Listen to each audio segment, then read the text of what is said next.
Assalamualaikum warahmatullahi wabarakatuh.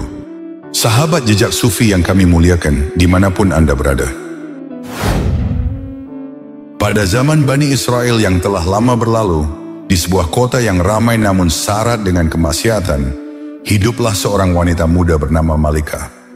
Ia bukan wanita biasa. Wajahnya sangat cantik jelita, tubuhnya semampai, sorot matanya memabukkan, dan tutur katanya mampu meluluhkan pria yang paling keras hati sekalipun. Kecantikan Malika bukan hanya dikagumi, tapi dipuja oleh sebagian lelaki pada masanya.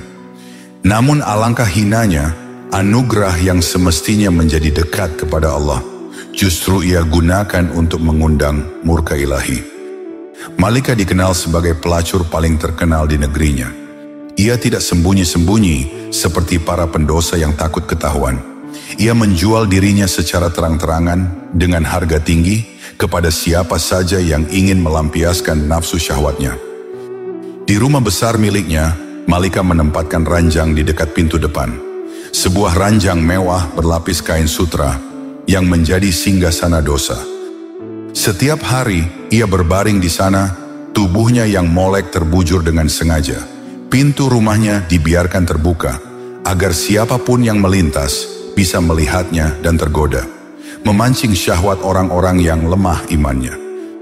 Setiap pria yang ingin menikmati tubuhnya harus membayar 100 dinar, harga yang terbilang sangat tinggi pada zamannya. Meski demikian, banyak lelaki dari berbagai penjuru datang kepadanya. Mereka rela membayar mahal demi untuk menikmati kemolekan tubuhnya. Hari demi hari Malika jalani hidup dengan mengumpulkan harta dari menjual diri. Ia pun menjadi wanita paling terkaya di kampungnya. Ia tidak pernah merasa takut dosa. Baginya, kehidupan ini hanya tempat untuk bersenang-senang. Ia tidak pernah memikirkan kematian, apalagi pedihnya siksa api neraka. Namun siapa sangka Allah telah menyiapkan takdir indah yang tak pernah terlintas dalam benaknya. Dalam satu momen luar biasa, jalan hidup Malika berubah total. Dari gelap menjadi terang, dari duka menjadi bahagia. Ia dipertemukan dengan seorang lelaki soleh yang kemudian menjadi suaminya. Dari pernikahan penuh keberkahan itu, Allah menganugerahkan 7 anak laki-laki. Allah Subhanahu wa Ta'ala mengangkat mereka semua menjadi nabi, menyinari dunia dengan cahaya petunjuk. Di sebuah desa yang jauh, tinggallah seorang pemuda soleh bernama Fulan. Ia adalah ahli ibadah yang tidak dikenal luas, namun dikenal oleh langit sebagai kekasih Allah. Sebagian waktunya ia gunakan untuk beribadah kepada Allah Subhanahu wa Ta'ala. Sebagian waktunya lagi untuk mencari nafkah. Lisannya tak pernah putus dari zikir, matanya selalu ia jaga dari kemaksiatan, hatinya tak pernah lepas mengingat Allah. Pada suatu hari karena satu urusan yang tak bisa ditunda, Fulan memasuki kota tempat Malika tinggal. Ia menapaki jalan-jalan kota dengan langkah hati-hati. Ia tak menyangka bahwa hari itu akan menjadi ujian bagi pandangan dan hatinya. Ketika berjalan menyusuri kota, tanpa disengaja ia melintasi rumah Malika, wanita pelacur yang dikenal karena kecantikannya. Pintu rumah itu sengaja dibiarkan terbuka. Dalam sekejap yang tak direncanakan, mata Fulan melihat pada sosok Malika yang sedang berbaring di atas ranjangnya. Malika pun membalas tatapan sang Fulan. Ia tersenyum lembut namun syarat godaan. Matanya memancarkan sesuatu yang sulit dijelaskan, nakal, tajam, dan dalam, seakan mengharap kehangatan yang dirindukan. Seketika dada Fulan bergemuruh, detak jantungnya berguncang tak beraturan, syahwatnya menggelora tak tertahankan. Ia tersentak, bukan hanya oleh keindahan rupa yang terpampang di hadapannya, namun oleh ujian keimanan yang tiba-tiba datang menyergap. Fulan pun segera memalingkan wajah, lalu menundukkan pandangannya. Bibirnya bergetar dan beristighfar penuh ketulusan. Ia tahu, ini bukan kebetulan biasa. Ini adalah ujian iman, pertarungan sunyi antara ruh dan hawa nafsu. Ia berusaha sekuat tenaga menahan nafsu birahinya, bahkan meminta kepada Allah supaya menghilangkan syahwat setan yang tengah melanda hatinya. Ya Rabb, bisiknya dalam hati, Kuatkan aku, jauhkan aku dari pandangan yang menjerat hati, dari syahwat yang menyesatkan. Namun api syahwat yang menyala tidak mudah padam. Ia berusaha keras menahannya, tapi gejolak itu tak kunjung reda. Akhirnya ia pun menyerah. Nafsu telah mengalahkan keimanannya. Kemudian Fulan mulai mencari tahu bagaimana caranya bisa menikmati malam dalam kebersamaan dengan Malika. Namun Fulan terkejut ketika mendengar bahwa untuk menikmati tubuhnya, ia harus membayar 400 dinar, jumlah yang amat besar bagi orang seperti dirinya. Malika bukanlah perempuan biasa. Ia dilindungi oleh status dan harga yang membuatnya hanya bisa disentuh oleh para bangsawan atau saudagar kaya. Tapi Fulan yang telah diselimuti syahwat yang menggelora rela melakukan apapun. Dengan tekad yang menguat oleh nafsu dan harapan semu, Fulan menjual semua yang ia miliki. Tak hanya barang-barang dagangan, bahkan pakaian terbaik yang menemaninya dalam perjalanan turut dilepas dari genggaman. Akhirnya ia memperoleh uang, setidaknya menurutnya, untuk memenuhi tarif yang ditentukan Malika. Malam itu, di bawah langit yang mendung dan sunyi, Fulan melangkah menuju rumah besar tempat Malika tinggal.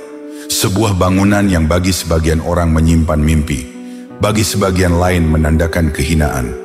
Dan disitulah Fulan duduk, di antara nafas yang berat, mata-mata yang kosong, dan hati yang gamang.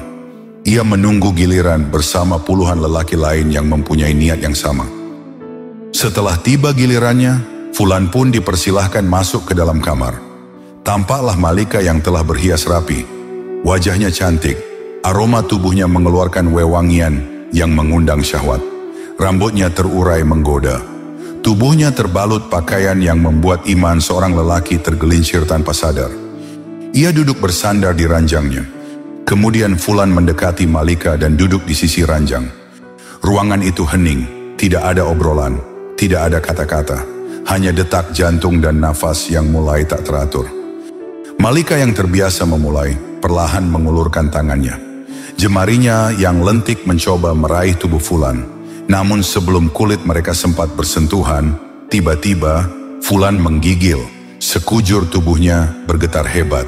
Bukan karena nafsu, tapi karena rasa bersalah yang menyergapnya begitu tiba-tiba. Ada yang mengetuk pintu hatinya. Bukan ketukan lembut, tapi hentakan keras. Hentakan yang mengingatkannya akan neraka, akan murka Allah. Malika terdiam sejenak. Wajahnya bingung melihat Fulan yang mendadak pucat dan menggigil ketakutan. "Kenapa denganmu?" tanya Malika. Nada suaranya lembut namun penuh curiga. Fulan menjawab dengan suara bergetar, "Aku takut." Seketika kening Malika berkerut. Ia tidak mengerti. Ia mengira Fulan hanya pura-pura. Dengan nada tinggi ia membentak, "Semua laki-laki mendambakan apa yang kamu dapatkan malam ini. Mereka rela antri demi aku. Aneh sekali kamu." Namun kata-kata itu justru membuat Fulan semakin gemetar. Ia melipat kakinya ke depan dada, seperti anak kecil yang ketakutan dalam gelap. Nafasnya tak beraturan. Detak jantungnya berguncang semakin cepat. "Aku sangat takut pada Allah," ujarnya pelan, lirih tapi jelas. "Aku takut Allah murka. Uang yang kuberikan tadi, silakan ambil, itu halal buatmu.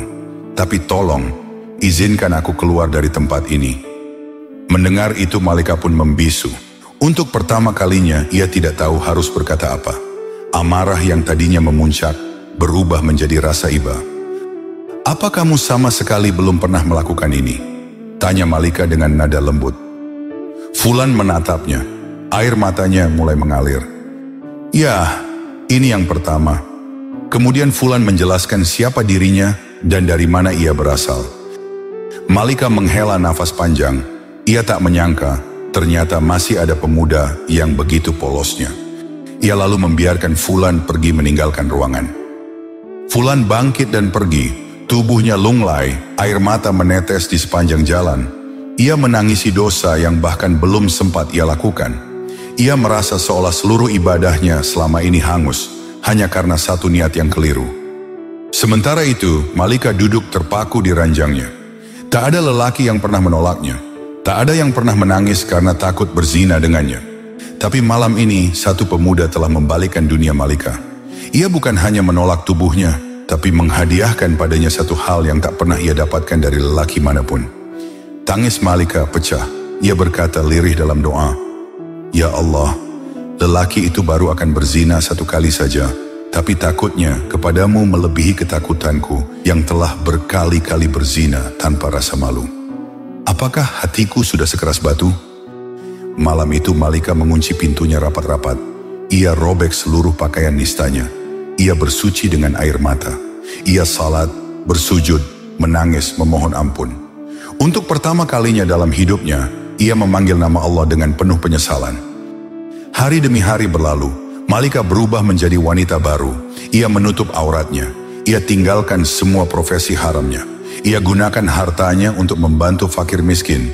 Ia sibukkan hidupnya dengan ibadah dan zikir. Di bawah langit sore yang mulai menguning, Malika duduk merenung di atas sajadahnya. Air matanya mengalir perlahan, bukan karena duka, melainkan karena rindu. Rindu akan jalan yang lurus, rindu akan cinta yang menuntun ke surga. Setelah setahun berlalu, ia teringat sosok Fulan, seorang pemuda yang telah menyadarkan dirinya dengan cara yang luar biasa. Maka terbesitlah keinginan untuk menemuinya. Malika sering berpikir, jika saja ia mendatangi Fulan, mungkin saja Fulan mau menikahinya, sehingga ia dapat belajar agama, dan Fulan akan menjadi pendamping dan penyemangat untuk beribadah kepada Allah Subhanahu wa Ta'ala. Dengan tekad kuat, Malika memutuskan untuk mencari Fulan. Ia ingin menikah dengannya, bukan karena nafsu, tapi karena ingin belajar agama darinya. Ia ingin dipandu oleh lelaki yang membuatnya mencintai Allah. Maka pergilah ia dengan pembantunya dan hartanya ke kampung Fulan. Setibanya di kampung yang dituju, Malika segera menghampiri beberapa warga yang tengah duduk di pelataran rumah. Dengan suara lembut, ia bertanya tentang rumah seorang pemuda yang bernama Fulan. Para warga yang ditanyai segera memahami maksud kedatangannya. Lalu dengan ramah menunjukkan arah rumah yang dimaksud. Kemudian Malika melanjutkan perjalanannya bersama beberapa pembantu yang menyertainya. Tak lama, ia pun tiba di depan rumah sederhana yang tampak bersih dan teduh. Dengan penuh adab, Malika mengucapkan salam. Beberapa detik kemudian, pintu rumah terbuka. Seorang pemuda keluar, dialah Fulan. Wajahnya bersinar dengan keteduhan dan tawadhu. Ia menjawab salam itu dengan ramah dan segera mempersilakan para tamunya masuk. Namun dalam benaknya, Fulan masih bertanya-tanya, siapakah gerangan tamu yang datang ini? Wajah perempuan yang tampak anggun di hadapannya tertutup cadar, dan para pembantu yang menyertainya pun bukan wajah-wajah yang dikenalnya. Fulan belum sadar bahwa yang berdiri di hadapannya adalah Malika, wanita yang dulu ia kagumi karena kecantikannya. Pelan-pelan Malika mengangkat tangannya, membuka cadar yang menutupi wajahnya. Dan saat wajah itu tersingkap, waktu seperti membeku. Fulan seketika diam terpana. Meski telah berlalu setahun lamanya, meski jarak dan waktu memisahkan, Fulan masih mengenalinya. Mendadak jantungnya berdegup kencang. Darahnya seolah berhenti mengalir, tubuhnya menjadi dingin seketika. Ia teringat pada malam yang gelap saat imannya nyaris padam, saat ia nyaris tergelincir dalam dosa besar bersama Malika. Percobaan pertama dan terakhir dalam hidupnya yang hampir membawanya ke jurang kehancuran. Rasa bersalah yang telah ia kubur dalam sujud panjang, dalam zikir yang tak terhitung, kini kembali membuncah. Perjumpaannya dengan Malika membuatnya sangat ketakutan. Bayangan masa lalu menjerat lehernya. Napasnya sesak, kakinya lemas, tubuhnya lunglai. Keringat dingin bercucuran dari dahinya. Ia menjerit sekuat-kuatnya. Jeritannya bukan sekadar teriakan, tapi jeritan jiwa seorang hamba yang tahu ia telah berdosa besar meski tak jadi melakukannya. Dan saking kuatnya jeritan itu, saking dahsyatnya rasa bersalah yang menyesakkan dada, nyawanya pun ikut keluar bersama teriakannya. Fulan terjatuh ke tanah, menghembuskan nafas terakhirnya. Melihat hal itu, Malika pun terkejut. Ia menangis sejadi-jadinya. Kematian Fulan adalah pukulan yang sangat berat bagi Malika. Hatinya seolah hancur, dadanya sesak oleh duka yang dalam. Air mata tak mampu lagi ditahan, mengalir membasahi kedua pipinya. Setelah jenazah Fulan dimakamkan dan tanah terakhir ditaburkan di atas pusaranya, Malika duduk bersimpuh di samping nisan yang masih basah oleh tanah dan air mata.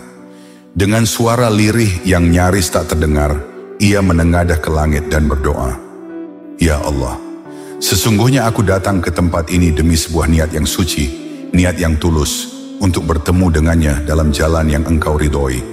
Aku ingin mendekat kepadamu melalui pertemuan kami. Aku ingin menjadikan cinta ini jalan menujumu. Tapi Engkau, ya Allah, Engkau lebih mencintainya dariku. Engkau lebih merindukannya daripada aku yang menantinya. Maka Engkau panggil dia pulang, Engkau ambil dia kembali ke sisimu yang abadi." Setelah acara pemakaman selesai, Malika tak ingin larut dalam kesedihan. Ia bertanya kepada para warga yang masih berkerumun. Dengan suara lembut, Malika bertanya, "Adakah almarhum memiliki saudara laki-laki yang belum menikah?" Para warga terdiam sejenak. Kemudian salah seorang menjawab, "Benar wahai Malika, ia memiliki saudara laki-laki. Orangnya sangat soleh, rajin beribadah, dan sopan santun. Tapi dia hidup dalam kemiskinan. Ia tak memiliki harta, rumahnya pun sangat sederhana." Orang-orang tampak ragu apakah Malika akan tertarik pada lelaki semacam itu. Namun perempuan mulia itu tersenyum tenang, lalu berkata dengan mata berbinar penuh keyakinan, "Miskin atau kaya bukanlah ukuran di mataku. Aku tidak mencari harta, karena aku sendiri telah dianugerahi kekayaan. Tapi aku mencari cahaya, cahaya yang dapat membimbingku menuju keridhaan Allah. Yang terpenting bagiku adalah kesolehannya." Warga desa tertegun mendengar ketulusan hati Malika. Maka ditunjukkanlah tempat tinggal saudara almarhum. Kemudian Malika beserta para pembantunya bergegas pergi menuju rumahnya. Setelah bertemu saudara Fulan, Malika mengungkapkan maksud kedatangannya. Ia ingin menjadi istri pendamping hidupnya. Akhirnya mereka pun menikah penuh kebahagiaan. Dari pernikahan itu Allah mengkaruniakan 7 anak laki-laki. Mereka tumbuh bukan hanya dalam kecerdasan dunia, tetapi dalam keimanan dan hikmah. Dan satu persatu, anak-anak itu tumbuh menjadi manusia pilihan. Hingga atas takdir Allah, kesemuanya diangkat menjadi nabi-nabi di kalangan Bani Israel. Demikianlah kisah tentang seorang pelacur di zaman Bani Israel, di mana setelah ia bertaubat dengan penuh kesungguhan, dari rahimnya melahirkan 7 anak laki-laki, dan semuanya diangkat Allah menjadi nabi. Kisah ini diceritakan Ibnu Qudamah dalam kitab At-Tawabin, yang turut dinukil Ibnu Watiniyah dalam buku Nisaul Aulia, kisah wanita-wanita kekasih Allah. Akhirul kata, wallahu a'lam bisyawab. Sampai di sini dulu perjumpaan kita kali ini. Semoga bermanfaat. Wassalamualaikum warahmatullahi wabarakatuh.